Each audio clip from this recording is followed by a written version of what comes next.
পুঁজিবাজারে তালিকাভুক্ত ৩৬টি ব্যাংকের মধ্যে ২০টি খুবই দুর্বল। অন্যদিকে কিছু ব্যাংক নাম লিখিয়েছে রেকর্ড মুনাফার তালিকায়। ব্যাংকিং খাতের চরম এই বৈপরীত্যকে অর্থনীতির জন্য অশনি সংকেত হিসেবে দেখছেন বিশেষজ্ঞরা। বিস্তারিত জানাচ্ছেন মেজবা হাসান। আওয়ামী আমলে সবচেয়ে বেশি লুটপাট হয় দেশের ব্যাংক খাতে। এস আলম বেক্সিমকো সহ প্রভাবশালী গ্রুপের থাবায় ধ্বংসের মুখে পড়ে গুরুত্বপূর্ণ এই ব্যবস্থা, যে কারণে আস্থা হারায় সাধারণ মানুষ। সেই প্রভাব আরও স্পষ্ট হয় ব্যাংকগুলোর শেয়ার দরে। একসময়ের শক্তিশালী ইসলামী ব্যাংক যার বড় উদাহরণ, কেননা পরপর 2 বছর লভ্যাংশ না দেওয়ায় জেড ক্যাটাগরিতে নেমে যায় প্রতিষ্ঠানটি। একই নিয়মের ফাঁদে পড়ে নতুন করে আরও 10টি ব্যাংক। ফলে আগের 5টি ব্যাংকের সঙ্গে মিলে দুর্বল শ্রেণীভুক্ত ব্যাংকের সংখ্যা এখন 15। এছাড়া একীভূত প্রক্রিয়ায় থাকা আরও 5 ব্যাংকের শেয়ার লেনদেন বন্ধ। সব মিলিয়ে 36টি ব্যাংকের মধ্যে 20টি এখন অত্যন্ত দুর্বল অবস্থায়।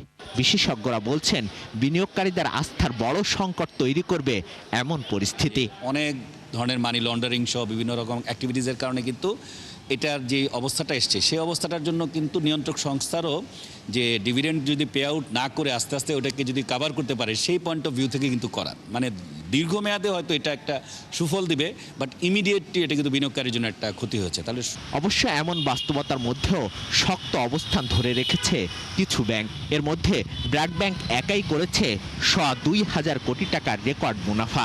সিটি ও পূবালী ব্যাংকও রয়েছে 1000 কোটি মুনাফার ঘরে। ফলে ব্যাংক খাতে তৈরি হয়েছে বৈপরীত্য। বিএসইসির সাবেক এই চেয়ারম্যান মনে করেন, মুনাফা বাড়লেও সরকারের উচ্চ সুদের হারে ঋণ গ্রহণ অর্থনীতিকে ক্ষতিগ্রস্ত করবে দীর্ঘমেয়াদে। বললো আসলে এটা একটা নেগেটিভ ব্যাপার। রাজস্ব আদায় কম হওয়ার থেকে সব কিছুর উৎপত্তি।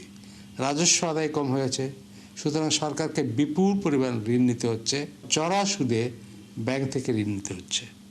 এই সুযোগটা কারা গ্রহণ করছে? যাদের লিকুইডিটি আছে, বেসরকারি ব্যাংকে যাদের প্রচুর পরিমাণে লিকুইডিটি আছে। তবে ব্যাংক খাতের 2 ধরনের গতির পেছনে সুশাসন প্রতিষ্ঠার অভাব বলছেন এই বিশেষজ্ঞ। বলেন, জবাবদিহিতা নিশ্চিত করা গেলে আবারও ঘুরে দাঁড়াতে পারে এই খাত।